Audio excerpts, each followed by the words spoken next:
राष्ट्रपति किसकी नियुक्ति करता है?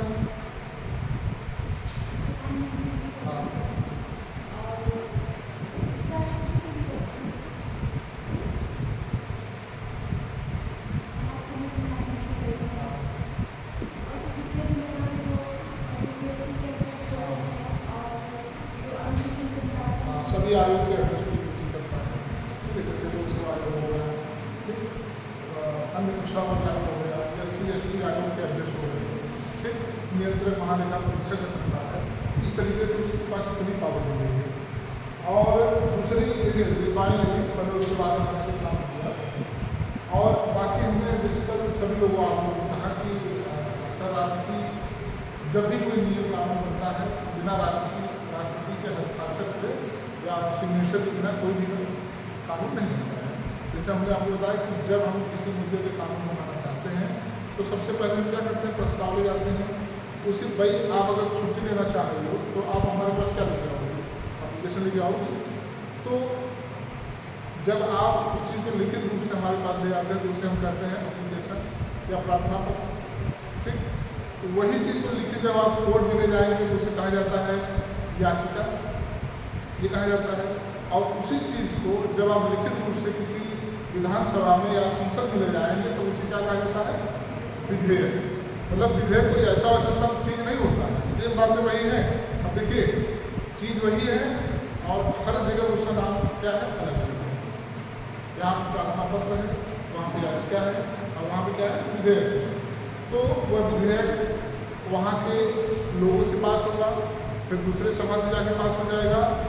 उसके बाद मामला जाएगा कहाँ पे, राष्ट्रपति के पास। जैसे मान लीजिए कोई कानून बनाना है, जैसे अभी जैसे कानून बनने वाला है ना कि जो भी पेपर लीक में शामिल होगा 10 साल की सजा और 50 लाख रुपये की 5 लाख रुपये जुर्माना, 50 लाख का झटके पड़ा गया, 50 लाख का जुर्माना। तो ये अभी कानून नहीं बना। मान लीजिए कि इसमें कानून बनाना है या भारत सरकार को, तो अब कानून बनाने के लिए सबसे पहले शिक्षा मंत्री द्वारा विधेयक जाएगा कहाँ पे, संसद के किसी भी सदन में, चाहे लोकसभा चाहे राज्यसभा। देखिए कानून बनने के तरीके क्या है वो मैं आपको बता रहा हूँ। सेम सारे कानून ऐसे ही बनते हैं। जो भारत स्तर के कानून होते हैं वो देश स्तर के वो संसद भवन में बनते हैं, और जो एक राज्य स्तर का कानून होता है वह विधानसभा में बनता है।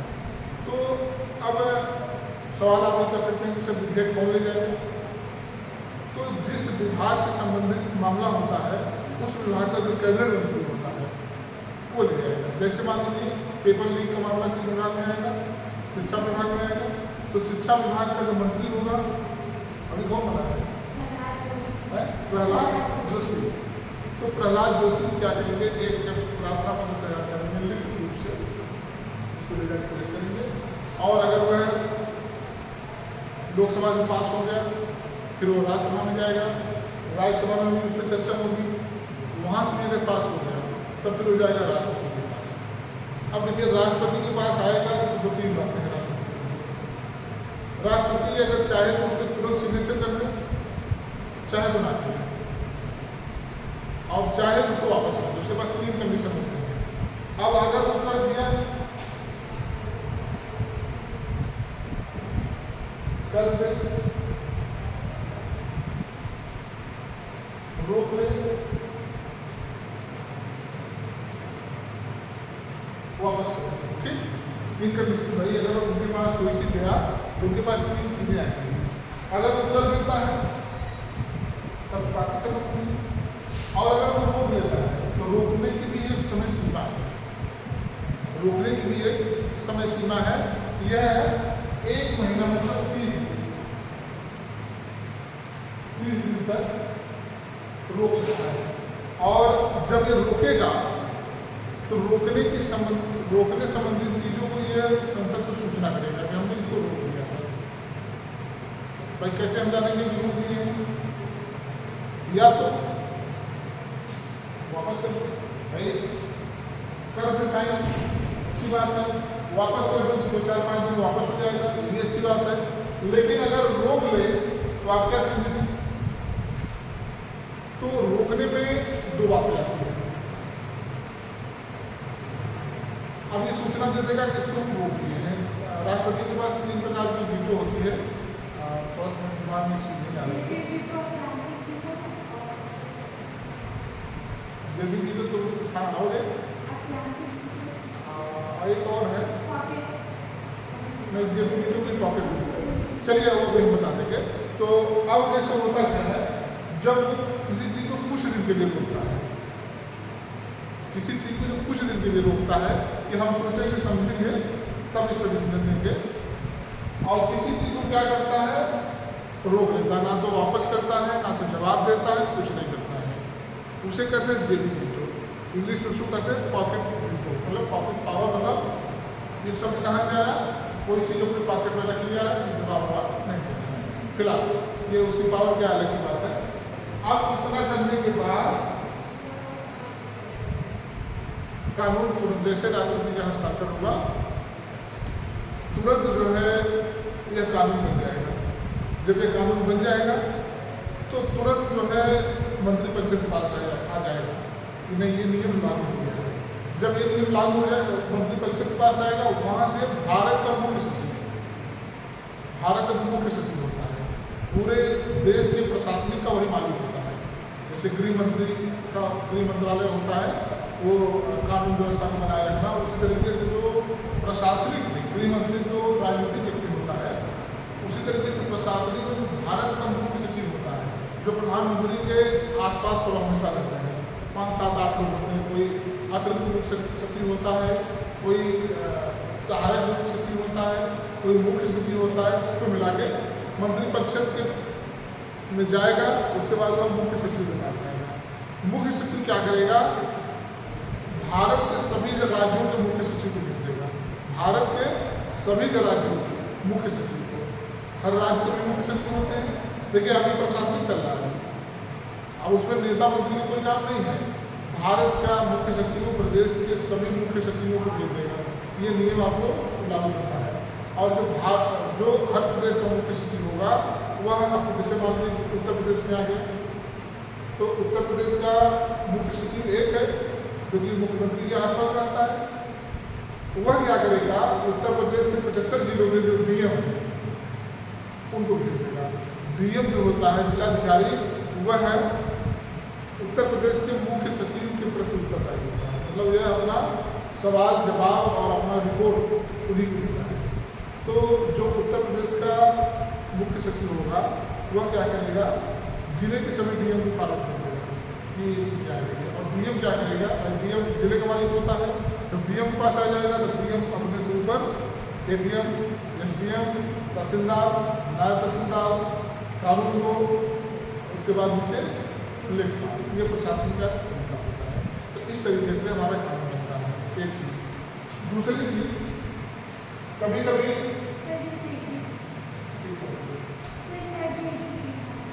क्या करते हैं, कभी कभी होता क्या है कि दो बातें आती हैं। एक तो नियम की बात हो गई, अनुच्छेद 123, इसका नाम सुना किसी ने? अनुच्छेद 123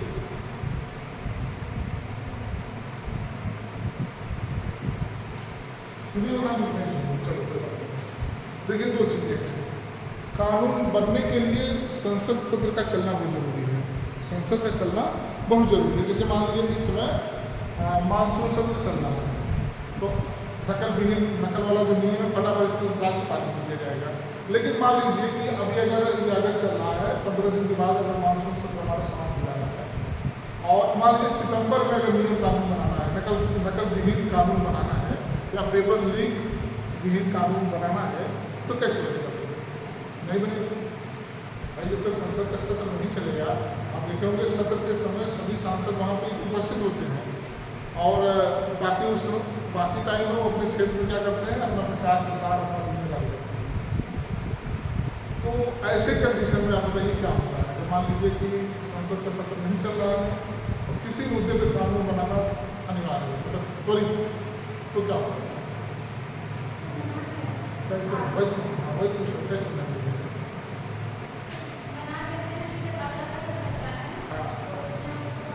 तो कौन बनाता है?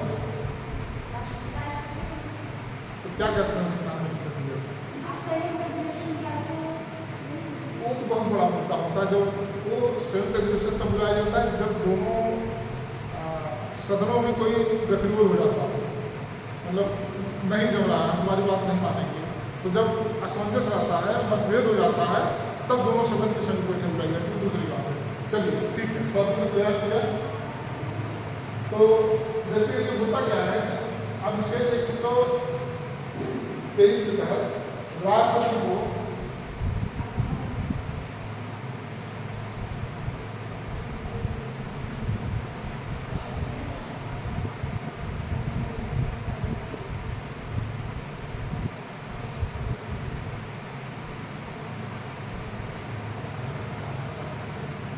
ये मैं भी आपको अपने तरफ से बता रहा हूँ, लिखाव बनेगा, ठीक, इतना लेक्चर से आपके दिमाग में बहुत सारी चीज़ें आ जाएगी।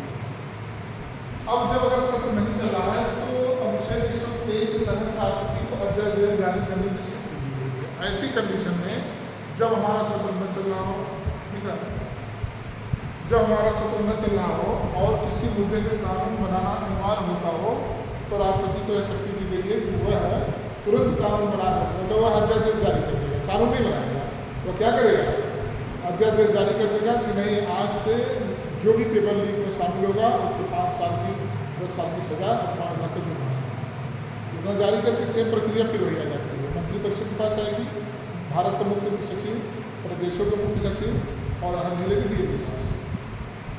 लेकिन इसकी एक शर्त होती है, ऐसा थोड़ी कि अध्यादेश बन गया तो बस चलता रहेगा, चलता रहेगा। हम लोग जानते हैं कि हमारे संविधान में ये नियम बनाया गया है कि संसद का जो सत्र होगा वह 1 साल में कम से कम 2 बार होना चाहिए, 3 बार हो जाए, 4 बार हो जाए, 8 बार हो जाए, उससे मतलब नहीं है, लेकिन कम से मतलब अधिकतम की कोई समय सीमा नहीं दी गई है कि 10 बार हो रहा है, 12 बार हो रहा है, उससे मतलब नहीं है, लेकिन 2 बार जरूर होना चाहिए, ठीक। और एक सत्र खत्म होने के बाद से लेकर दूसरे सत्र शुरू होने के बीच में 6 महीने से अधिक काम रहा, बात वही आ गई कि 6 महीने में 2 होना चाहिए कम से कम। हो सकता है हम हर महीने करें, महीने में 2 बार करें, तो हमको सरकार जाने, मंत्री राष्ट्रपति जाने, लोकसभा का अध्यक्ष जाने, प्रधानमंत्री जाने, उससे हमसे मतलब नहीं। तो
जैसे मोबाइल हैंग करना कभी लिए रहो जब भी फ़ोन लग जाता है किसी और को, हमारे नहीं होता है, ठीक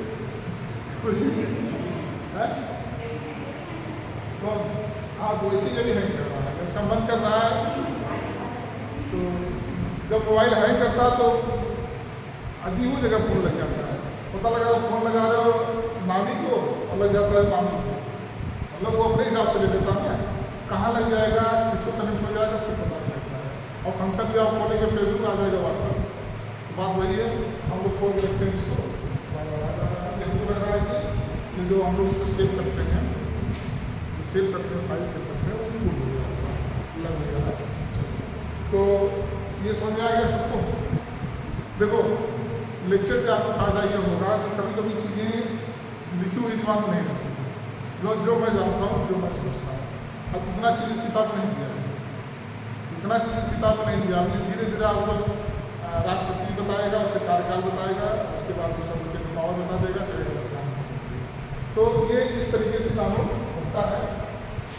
और इस कानून का प्रभाव भी जो अध्यादेश से कानून बनेगा, इसका प्रभाव भी वैसे ही होता है जैसे सदन में पास होने के बाद जो कानून होता है।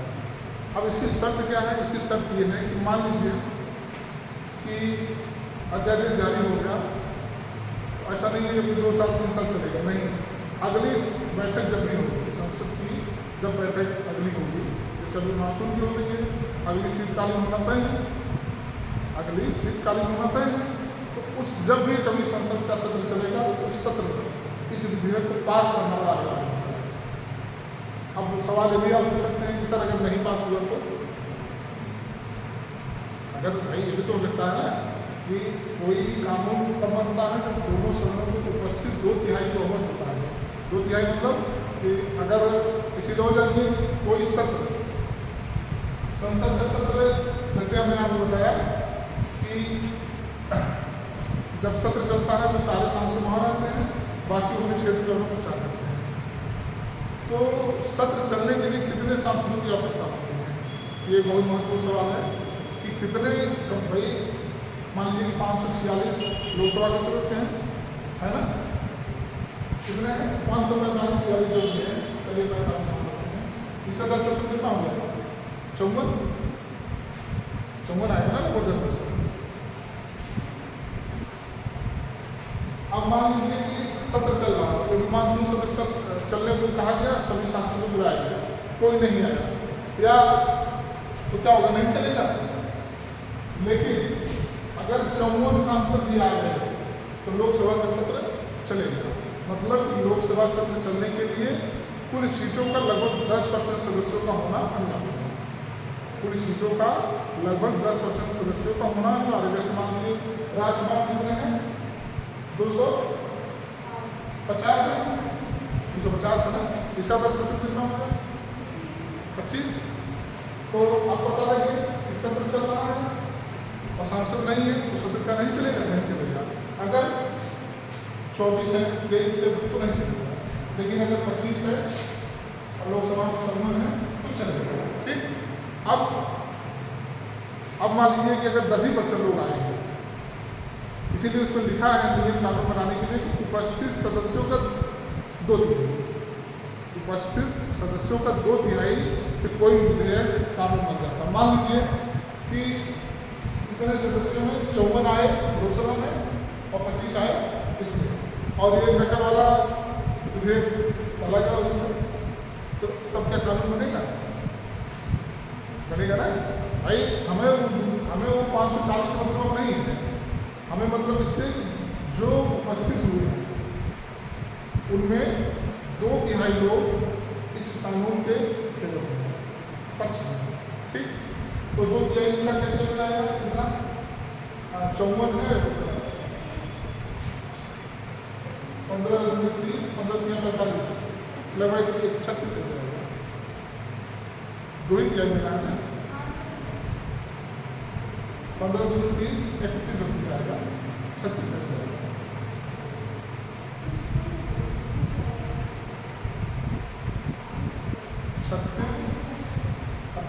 अच्छा 54 हो रहा है ना? हाँ ठीक ठीक, 45 हो रहा है। हाँ 36। अगर 36 लोग उस विधेयक से सहमत हैं, सहमत मतलब उसमें हस्ताक्षर होता है, तो विधेयक पास हो गया। और इसका हो गया 25, 16 लोग इससे हैं, विधेयक पास हो गया। मतलब कि आपको ये नहीं सोचना है कि आपको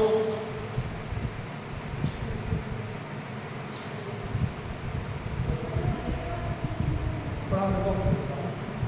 जैसे अब आपको ये नहीं सोचना है कि अरे हम तो 500 लोग सदस्य हैं तो आए नहीं, कैसे हमारा काम, नहीं, कोई मतलब नहीं। संसद का सत्र चलने के लिए कुल सदस्यों का 10% होना अनिवार्य है और जितने उपस्थित हैं सदन में, अगर उसमें कोई विधेयक लाया गया है उपस्थित सदस्यों का 2/3, ठीक, ये इतना होता है तो हमारा कानून बन जाता है।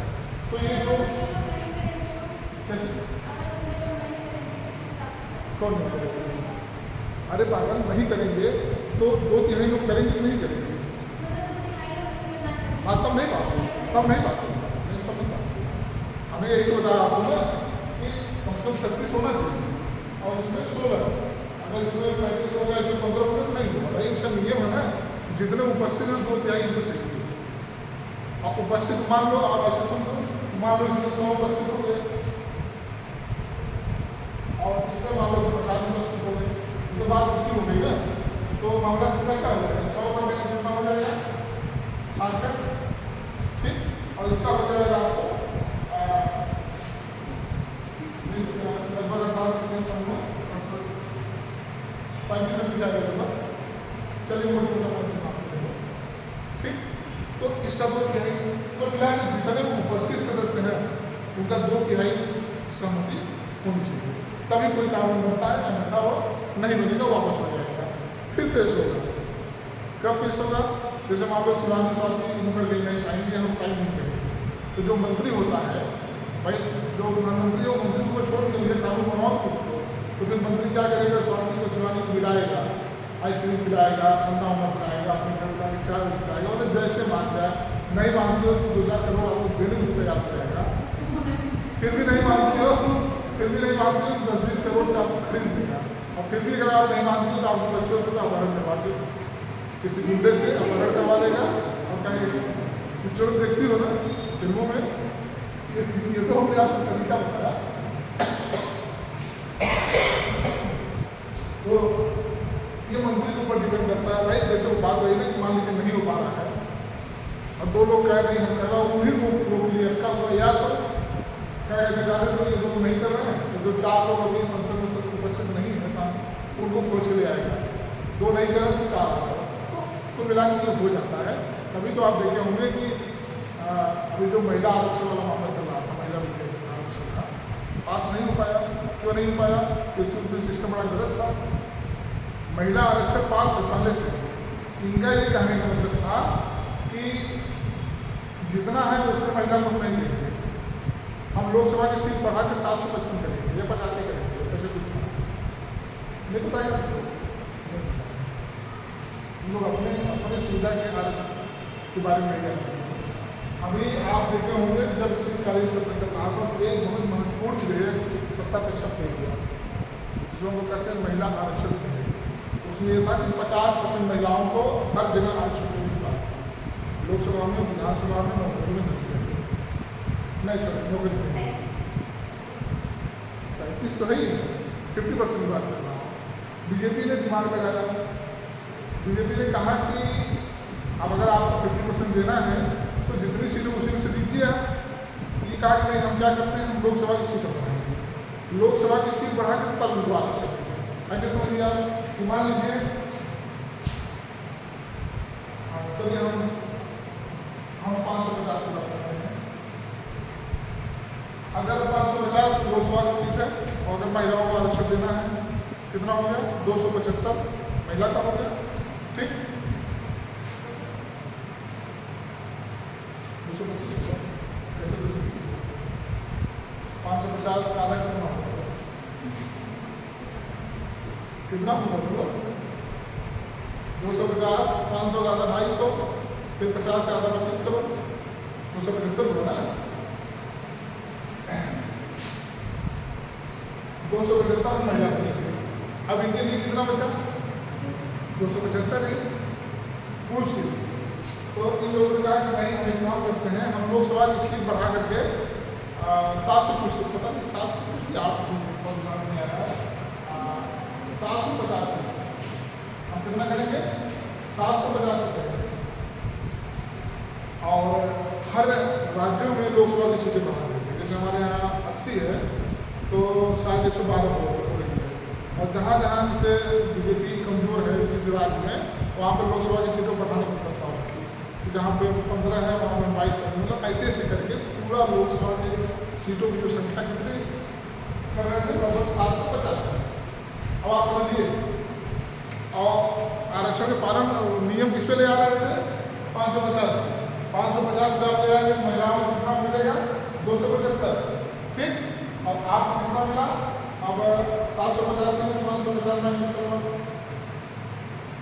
550 में माइनस करते हैं 5, 3, 235। अब इनको कितना मिल गया? 0, 7, 10, 0, 4, 5।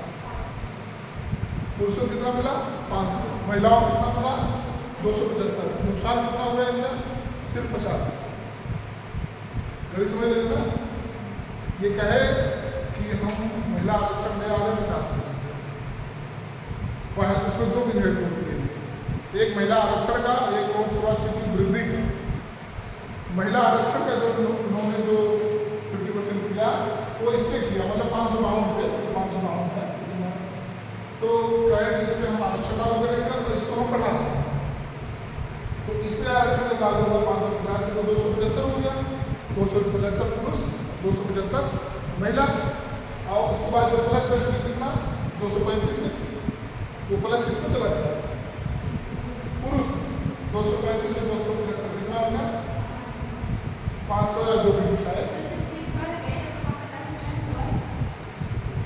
तो मैं भी कह रहा हूँ, वही तो मैं भी कह रहा हूँ कि ये पहला अधिनियम लाए महिला आरक्षण का और दूसरा लाए लोकसभा की वृद्धि का। तो उसमें हुआ क्या कि विपक्ष ने पास नहीं होने दिया, बाद में 2 तिहाई किया कि 2 तिहाई में विपक्ष वालों ने भी मतलब उनका साथ, मतलब इनके सत्ता पक्ष के लोगों ने भी उनका साथ नहीं दिया। नहीं, ये ठीक है भाई, हम कह रहे हैं ऐसे समझिए 2 तिहाई जरूरी नहीं है कि 2 तिहाई में सारे आ रहे आए हों, पुलिस वाले भी नेता रहते हैं तो वो पास नहीं हो रही। तो सरकार ये जो बिल था वो गिर गया। अब इस बिल को ये कभी संशोधन बाद ले आए, कभी कैसे ले आए, जो भी करना है। तो कुल मिला के मैं आपको बताना चाह रहा हूँ कि जब भी कोई विधेयक कानून बनने के लिए आता है तो उपस्थित सदस्यों का 2 तिहाई बहुमत उसमें होना चाहिए, नहीं तो वह बिल गिर जाएगा। बिल मतलब विधेयक, जैसे ये गिर गया। अब ये जब बिल और विधेयक गिरने का मतलब होता है कि सत्ता पक्ष की बदनामी, सरकार की बदनामी। भाई आप अगर किसी छुट्टी मांगने आई हो तो हम आपको छुट्टी ना दें तो आपको बदनामी होगी। बदनामी मतलब आपको लगेगा इनको देते आप बदनामी और बदनामी। तो इस तरीके से क्या होता है, सरकार पर मतलब सरकार को लगता है कि इसका मतलब कि हमारी वैल्यू संसदता हो रही है, कम हो रही है, क्योंकि हमारी बात नहीं मानी गई। हमने बिल लाया तो बिल का विरोध हुआ या वह बिल पास नहीं हुआ। इस तरीके से हमारी संस्कृति प्रक्रिया चलती है। तो इसलिए यह है क्या हो गया, कैंसिल हो गया। और एक से दूसरी चीज आरोप ये लगाए कि विपक्ष वालों ने, मतलब सपा और कांग्रेस में महिला विरोधी हैं, ये लोग बिल को पास नहीं होंगे। तो लेकिन मेन बात को नहीं विचार किए, मेन बात विचार नहीं किए कि हम ये वाला क्यों करते हैं, जबकि महिला आरक्षण विधेयक 33% पहले से महिला विधेयक पास हो चुका है। और ये बताइए कि अगर महिला विधेयक पास है, पास होने के बाद भी कितनी पार्टियां हैं महिलाओं को 33% महिलाओं को, या मंत्री कितनी महिलाएं मंत्री हैं? अभी अगर मंत्री में आप देखिए, कैबिनेट मंत्री में महिला कितनी है?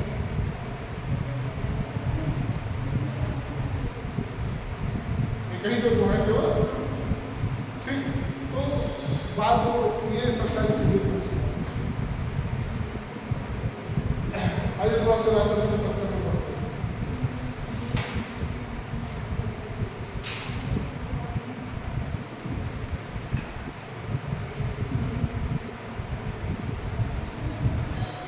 देखिए राष्ट्रपति हेडिंग है,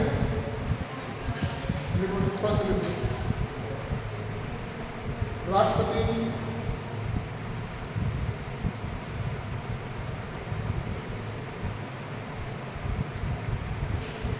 देश का, राष्ट्रपति देश का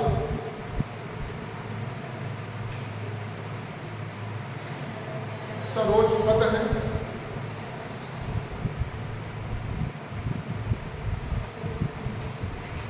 लोकसभा,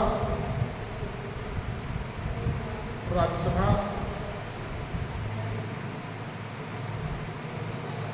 प्रधानमंत्री,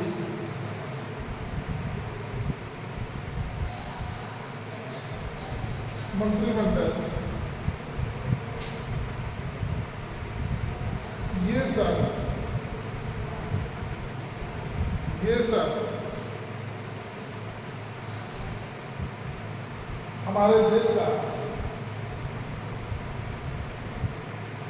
हमारे देश का शासन चलाते हैं।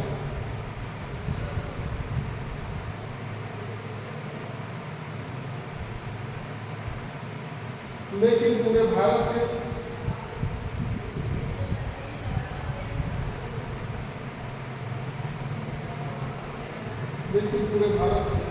शासन का प्रमुख राष्ट्रपति है।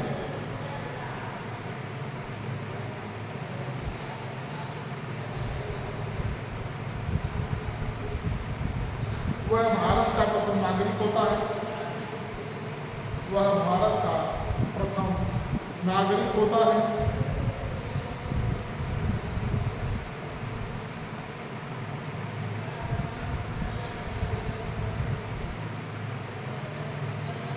शासन के बहुत से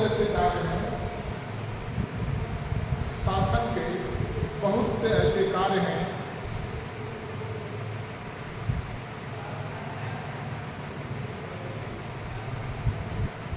जो राष्ट्रपति की सहमति के बिना,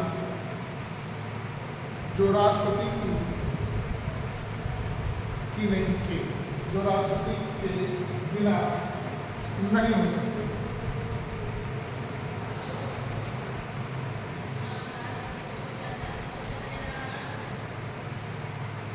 राष्ट्रपति देश की राजधानी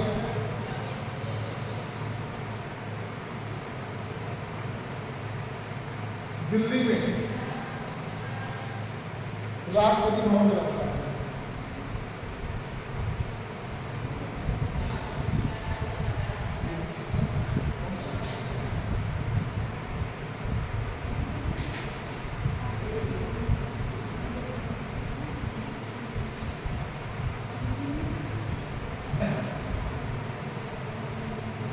दिल्ली में राष्ट्रपति भवन में रहता है। राष्ट्रपति भवन हमारे देश की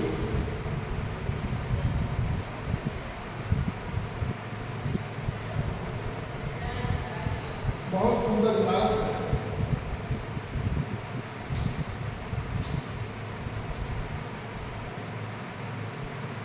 इसमें लगभग 300 कमरे हैं।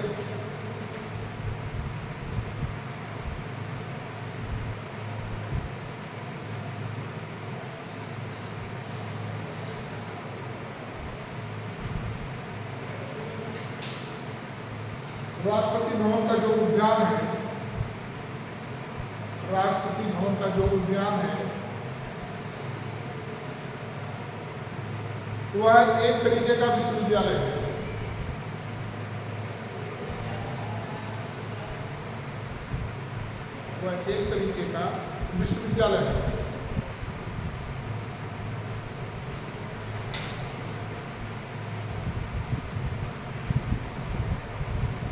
वहाँ देखने एवं सीखने की बहुत सारी चीजें हैं।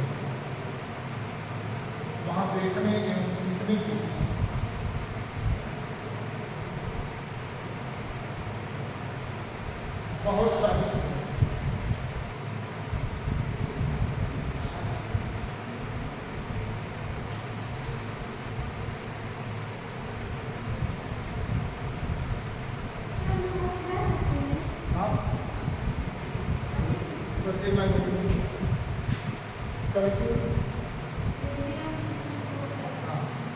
भारत के प्रथम राष्ट्रपति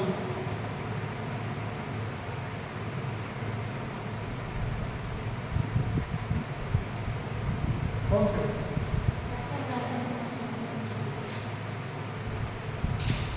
डॉक्टर राजेंद्र प्रसाद।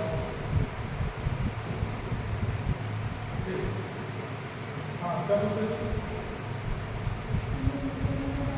हाँ बिल्कुल आ सकते हैं, कभी भी कर सकते हैं।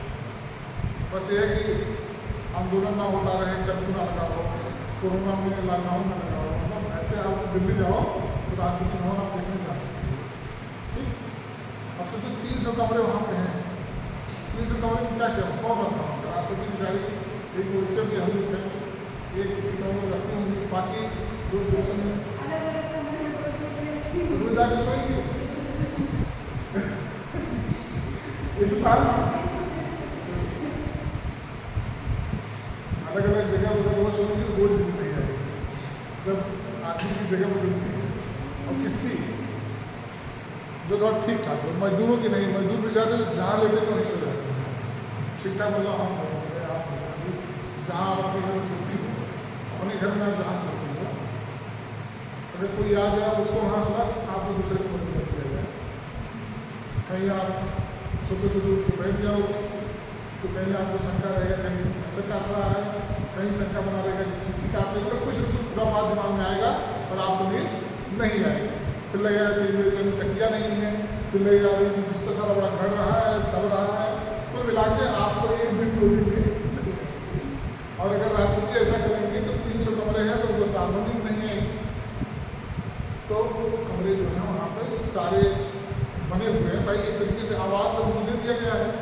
अब वहाँ पर बहुत बड़ा उद्यान है, 300 कमरे हैं, बहुत सारी चीज़ें देखने के लिए, तो वहाँ पर भी लोग पर्यटन लोग आते हैं भारत के राष्ट्रपति का आवास देखने। तो 300 कमरे मतलब 300 कमरा हो सकता ना यूज हो रहा हो, किसी ने कुछ रखा गया हो, किसी ने कुछ रखा गया हो। लेकिन तुम देखिए बड़े मियाँ छोटे मियाँ देखिए नहीं देखिए, ट्रेन पूरा का पूरा ट्रेन का बोगी लोग चोरी कर लेता। 2 चोर थे, ये अमिताभ बच्चन है, 2 गुंडा है। तो ये क्या थे? चोर थे। इन लोगों ने ट्रेन में पहले लोगों को बहला फुसला के कि हम बहुत बड़े तांत्रिक हैं, तुम्हारा पुलिस बताएंगे, तुम्हारी शादी करा देंगे, तुम्हारी नौकरी लगवा देंगे, इस तरीके कह के पूरा डिब्बा उनके तरफ इकट्ठा हो गया। हाँ आप सब हमारा और कुछ हमारा जादू कर दिए, सब कुछ और सभी का सूटकेस लेके उतर गए। तो लाद के ले आए पुलिस वाले, देखे कहीं नहीं इतना सामान, कह रहे हम लोग बॉम्बे से आ रहे हैं, कहीं बॉम्बे से आ रहे हैं, इतना सामान कैसे? क्या इसमें क्या है? क्या इसमें कंघी है? केवल 120 का कंघी है। क्या इसमें हमारे बाएं पैर का जूता है, इसमें दाहिने पैर का जूता है, इसमें सिर्फ मोजा, मतलब अब क्या बताए भाई? पूरे ने कहा 40-50 सूटकेस सब उठा रहा है, तो ऐसे तो आपको बताएगा ना, जरूरत किसी जब नहीं। तो ऐसे ही राष्ट्रपति भवन में भी एक आध राष्ट्रपति का फोटो होगा, किसी को 4 चित्र रखे गए होंगे, किसी भी कार्य नौकर रहते होंगे, इस तरीके से। तो ये देखिए राष्ट्रपति, इसी से आप अनुमान लगाइए कि हमारे राष्ट्रपति का जो भवन है, राष्ट्रपति भवन है, वो कितना बड़ा, प्रधानमंत्री से भी बड़ा है। इसका मतलब उनका पद भी प्रधानमंत्री से बड़ा है। भारत के प्रथम और सर्वोच्च नागरिक हैं, और हमारे विदेशों में जो भी कोई काम होता है, इसलिए इनका जो भवन है बड़ा है।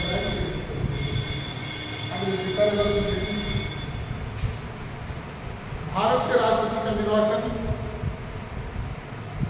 भारत के राष्ट्रपति का निर्वाचन एक निर्वाचन मंडल द्वारा होता है।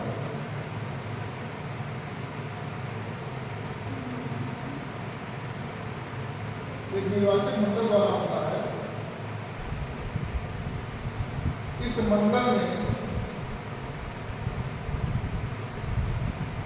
मंडल में संसद के दोनों सदनों की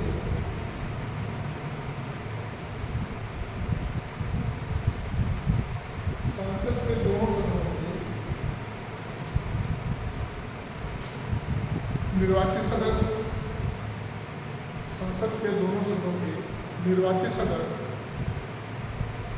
और विधानसभा, राज्यों के विधानसभाओं में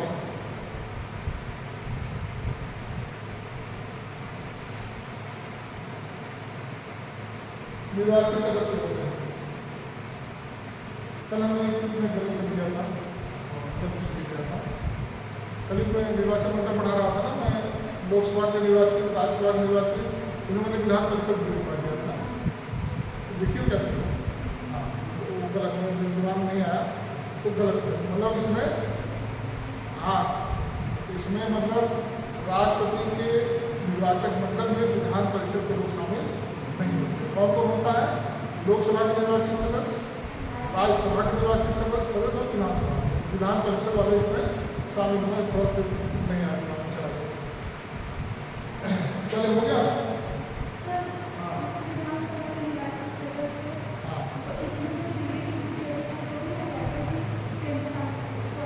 हाँ हाँ हाँ हाँ बिल्कुल है। देखो इसलिए तो विधान काम निकल हुआ है राज्यों के विधानसभा। ये सभी राज्य जो आपके केंद्र शासित प्रदेश है जहाँ पर विधानसभा है, जैसे कि दिल्ली, पुडुचेरी, 2 प्रदेश ऐसे, 2 केंद्र शासित प्रदेश ऐसे हैं जहाँ पर विधानसभा है। तो यहाँ के जो निर्वाचित सदस्य हैं वो भी राष्ट्रपति के निर्वाचन मंडल में भाग लेंगे। मतलब राज्यों के भी और केंद्र शासित प्रदेश में जहाँ विधानसभा है। क्लियर? इस प्रकार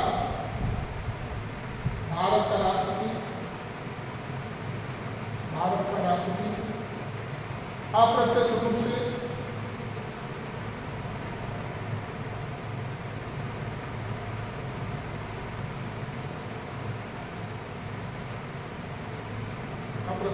से जनता के द्वारा ही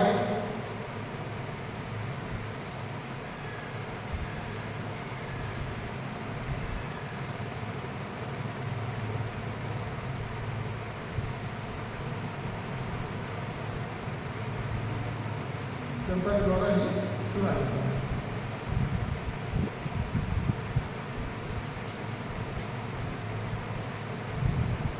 हमारे लोकतंत्र में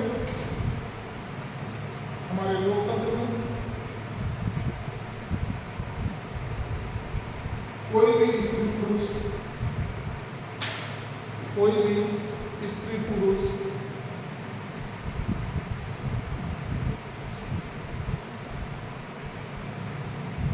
इस सर्वोच्च पद को प्राप्त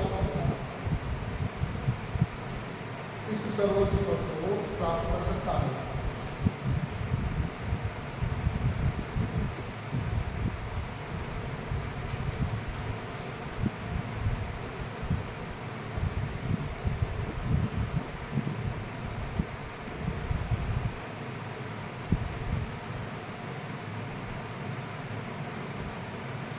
राष्ट्रपति के पद के लिए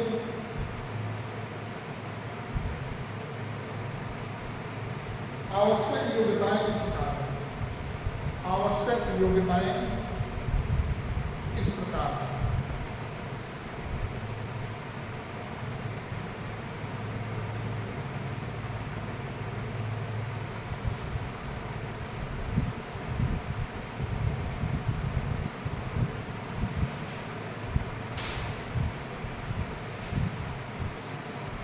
नंबर 1, वह भारत का नागरिक हो।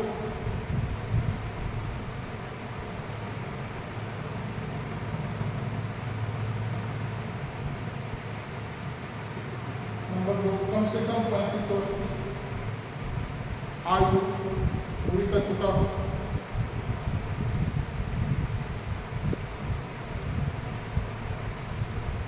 अगला, किसी सरकारी लाभ के पात्र ना हो।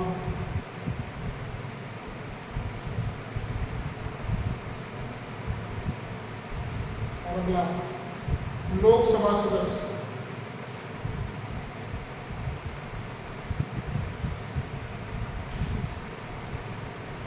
होने की योग्यता रखता है। लोकसभा सदस्य होने की योग्यता रखता है।